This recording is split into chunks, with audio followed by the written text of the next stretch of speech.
Hey there, everyone. How's it going today? What I want to talk about with you today is using a paintbrush to fill in large areas of dark.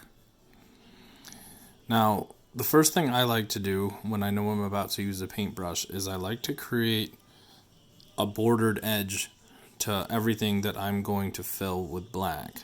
So you see right throughout this area, I've drawn in all of my edge work, and I'm just drawing a little bit extra for you right now so you can see it. Now, for me, I like to do this because it creates a type of shelf or border for the ink to rest against. Like, the ink doesn't soak into the paper necessarily. The ink, when I'm putting it on there, will float across the top of the paper and dry. So when I go through and use a paintbrush to put the rest of the ink on there, or to fill large areas of ink, the wall of dried ink that I've already created will kind of stop the extra flow of ink from going where I don't want it to go. So I like to border everything first. Now, when you go to put your ink on, you need to pay attention to your brush. I like to use a synthetic brush. So if you look over here, the synthetic brushes are going to be kind of this fake orange, and the bristles will be relatively straight. If your brush kind of fans out a little bit and looks a little more like human hair, it's most likely a watercolor brush that you're using, and it'll suck up too much ink and try and redistribute too much ink.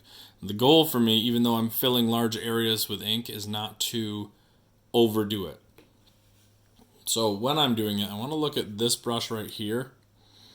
This brush it's old, it's been used a lot, and it's got these little flyaways. Now, when I dip that in the ink, these flyaways aren't necessarily going to press back down into the brush, or they're not going to like cling back to the brush with the ink on there, which will create little extra tines, which will probably draw black lines where I don't want them to outside of my area that I'm designating to black out. So I want to get a nicer, finer point. So I'm going to get rid of this brush and go for one of these two. Now, I don't need to jam my brush into the well so deep that the ink comes all the way up to here and creates staining like this. I only need to get enough ink on there so that the brush is wet. Like this. Then I'm going to go through and very carefully use my edge work. Use the edge of my brush, not just the tip, to kind of draw out right next to those areas I've already drawn in.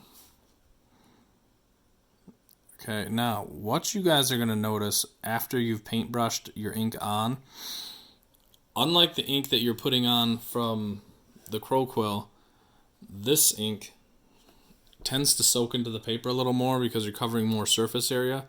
So once the project is dry, once the black ink that you put down is dry, you're going to notice it may be a little grayer in comparison, or lighter in comparison to the rest of the ink you're putting down. So you're going to have to, in certain spots, make sure you recoat it. Coat it once or twice to get rid of all the rest of the white area. Now I am going to stop here because it's hard to draw through the phone while I'm doing this, and I don't want to screw up the drawing so you guys can see the final product. So this, I don't want you to go through at the beginning and try and cover up all your black areas, because a lot of the project that you're going to do is going to be aided by those subtle transitions of tone. So you don't want to overcake all the black in there before it's time to do your gradients. The gradients are going to make for a far better drawing, or at least one with more detail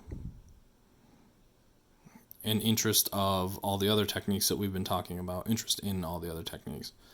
Okay, so now you notice when the paint starts to dry a little bit, if you can see this on the video, it's a little lighter gray throughout here than it is throughout the center parts of the Darth Vader's helmet here. So I'm going to, while it's still wet, just go through and recoat it. Now, painting in while it's wet is nice because the moisture is going to want to move to the edges of the wet areas, and it'll kind of, without having to touch up all those edges, the wet ink will flow into those areas a little smoother for me.